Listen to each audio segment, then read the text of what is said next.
All right, on this football Saturday, we got some NBA action. I got two games on the board today, and we're doing pretty well so far this year. So let's just go ahead and keep on going. Here we go. We got the Minnesota Timberwolves visiting the Chicago Bulls, and I'm going to take the T-Wolves plus the points here because I just think it's too many points.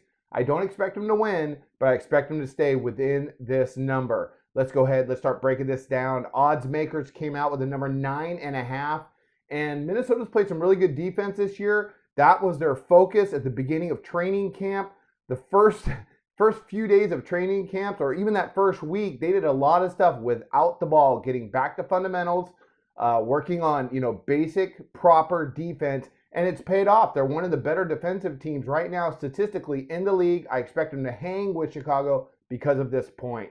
Let's talk about the Timberwolves. Offensively, not so great. They're scoring some points, but statistically, not so good percentage-wise. They're averaging 98 points per game, shooting 41.5% from the field and 25% from beyond the arc. Not a lot of weapons. They're not really deep, but they do got some good players. They got young guys. They got Towns and Wiggins.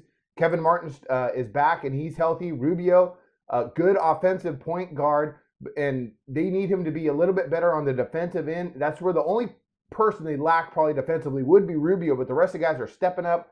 They're defending from the perimeter on in. They're doing a nice job. Let's talk about them on defense. Minnesota, they're allowing 97.8 points per game, 40.2% shooting from the field, and 26% shooting from distance. And those percentages are some of the best in the league. I thought they played great against Miami the other night, although they lost. I thought Miami was just a little bit better defensively, and Miami's got more weapons. But I think defensively, Minnesota did a nice job. I expect them to do it again tonight against the Chicago team. I think it's just a touch overrated. I still don't like the fact that Noah's not in the starting lineup. Let's talk about the Bulls. Right now, so far this year, they're averaging 101.2 points per game, 44.6% shooting from the field, and 38.6% from beyond the arc. And the other night against the Thunder, there are some things I did like with the Bulls. They're kind of deep. That second team really kind of won the game for them, I thought. They got up, but then when Kevin Durant and Westbrook came back in, they fought right back. They tied it up. And then Derrick Rose just took over. He was fantastic. So hats off to Rose. But I thought that game could have gone either way. I didn't like the fact how the Bulls had them put away but couldn't finish it until the very end there. And that was a Thunder team coming off a back-to-back. So Chicago, I think, has still a few things to work out until we proclaim them a really strong playoff team. Defensively, the Bulls, they've been lacking just a little bit this year. They're allowing 101.3 points per game, 42.4% shooting from the field, and 32.8% shooting from beyond the arc.